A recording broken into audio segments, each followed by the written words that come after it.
menjelaskan tentang etika batuk efektif. Adapun nama-nama anggota dari kelompok 4 adalah sebagai berikut.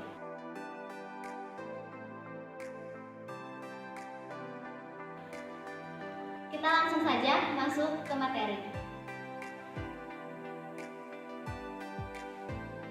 Saya Nayita Madelia akan menjelaskan sedikit tentang pengertian dan tujuan batuk efektif. Pengertian batuk efektif adalah suatu metode dengan benar di mana klien dapat menghemat energi sehingga tidak mudah lelah dan dapat mengeluarkan dahak secara maksimal.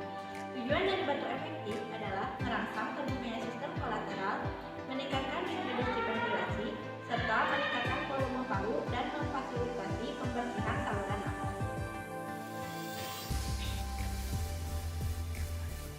Saya Abdullah Mauludin akan melanjutkan penjelasan yang dijelaskan oleh teman saya tadi.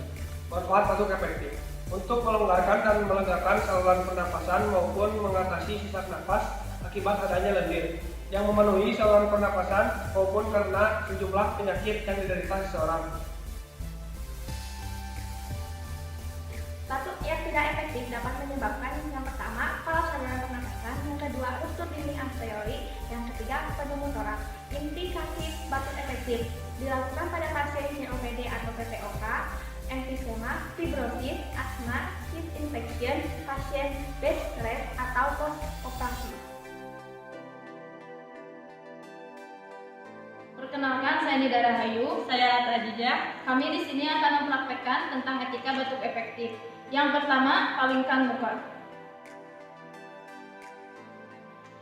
Yang kedua, tutup mulut dengan sapu tangan atau lengan dalam. Yang ketiga, pakai masker atau tisu.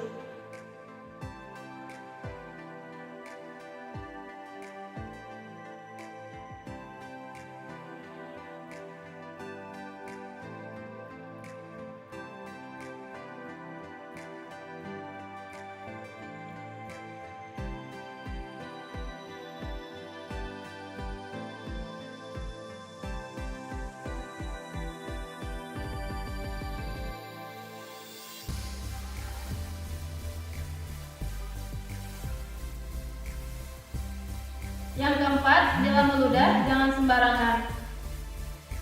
Yang terakhir yaitu cuci tangan dengan 6 langkah.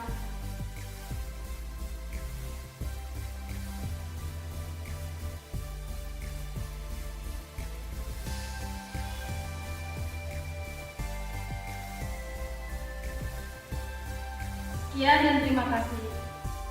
Baik, mungkin hanya itu yang dapat kami sampaikan. Kurang lebihnya, mohon maaf dan semoga bermanfaat.